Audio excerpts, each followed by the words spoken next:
Hi, everybody. Would you have guessed that the day after the conclave, we would wake up to a pope who's Bob from Chicago? But that's what we've got. First American pope. Of course, all the jokes are already starting. An interview with his brother, who lives in Illinois, said he revealed that his brother, the pope, talk about waking up, weird story himself. My brother, he's the pope. Hey, that's the pope. He's my brother. Anyway, he revealed, much to the chagrin of Chicago Cubby fans, that Bob from Chicago, also known as Pope Leo XIV, is actually a White Sox fan. So that may be the first major schism in the church in America that we're looking at right there. Plus, also, I think when it comes to football season, the new pope may actually excommunicate Green Bay in favor of the Bears. Anyway, dub Bears. Anyway, just a couple of brief sort of random thoughts, taking a little while to digest here. And every new papacy, especially its first day or two, there's a lot of things to think about and everything. And this one in particular, given the state of the world, the whole MAGA thing here in the United States, that he's an American pope, all of it. It's just like too much to digest. But just some initial thoughts on that after a decent night of sleep. I would say that the whole MAGA thing is going to be interesting to watch as it unfolds. 60% of U.S. Catholics, just a tick under, voted for Donald Trump. Donald Trump, of course, is the embodiment of MAGA. It's its origin, its source, and all of that.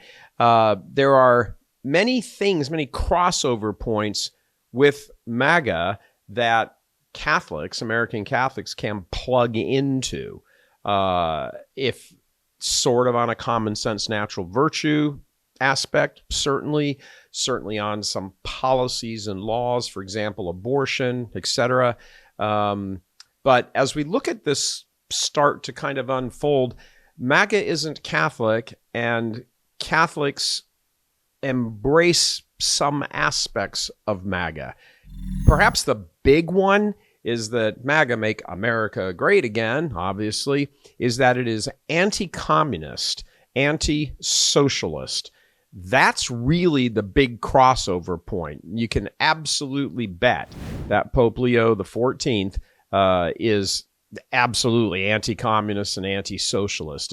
It's kind of what really was always the underbetting of the whole MAGA movement. It didn't really start to get that vocabulary until really the last, maybe year or so, in the heat of the campaign kind of thing. Some of us, yours truly, were talking about communism and how it was trying to undermine America and all of that because it's anti-God. Well, socialism is anti-God, of course. I mean, it's all based on the state has all the power and decides who has rights and what those rights are. That you couldn't find something more antithetical to Catholicism, to Christianity, and that's sort of a bedrock of the MAGA movement. There are other things, of course, like for the example of abortion. Sure, I would think on that level, because there are some MAGA people who are like, I'm not really wild about abortion, but kind of okay, and all that. And of course, Trump and the states' rights thing, which from a legal standpoint, yeah, that's true. It is a states' rights thing, as Catholic Justice Brett Kavanaugh said during the Dobbs hearing. He said, "Why is the Supreme Court deciding this? There's nothing in the Constitution about this."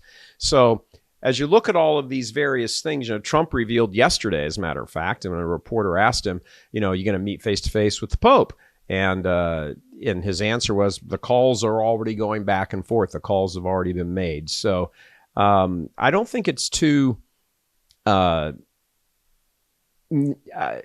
probably not too wise a thing to try to impose MAGA on the Pope or the Pope on MAGA. There are various things in here where I don't necessarily say they're going to be at odds with each other, maybe, but there's certainly going to be things involved here as these two movements, MAGA, and if to equalize that, and although the church is much more than a movement, it's established by Christ, but these two bodies have an awful lot of overlap, but they also have some differences, and some of that difference perhaps may be in style, some of it may be in substance, but it's very, very difficult to look out across the political landscape and somehow try to graft that on to a papacy. It's just kind of a bunch of stuff to think about there. So for Catholics, can Catholic teaching, as embodied in the person of the Pope, inform their political, American Catholics, inform their political views and what they do and who they vote for and all that? Absolutely. We've been saying that for decades. But that gate may not swing both ways. There might be some things to consider that maybe Pope Leo hasn't thought about yet. But, you got to remember, and there's a little closing thought here. He's American. He grew up in America.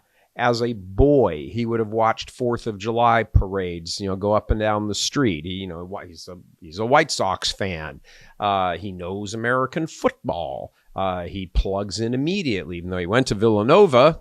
God bless his heart. Even though he went to Villanova, he'll know all about the whole Notre Dame influence on the culture and all that stuff. He's an American. It's American blood flowing through his veins. So it'll be interesting when he and Donald Trump, I presume along with J.D. Vance, first Catholic vice president, or best Catholic vice president, sit down together and talk wherever that's going to happen, presumably initially in the Vatican. Pretty tumultuous, historic times we're in right now, and it's just really good. Don't rush the ball down the field here. Give this some breathing time to happen. But it's still very exciting. It's incredibly exciting for all of this to be unfolding right now. Bishop Sheen, great American Catholic bishop, venerable Bishop Sheen on TV back in the 50s, #1 rated TV show, used to say that he prayed to be alive in these times. I don't think anybody 24 hours ago got up and said, oh, yep, the Pope's going to be Bob from Chicago, a White Sox fan. Who'd have thunk that? Anyway, signing off to you today from Houston, Texas, I'm Gary Michael Voris. God love you.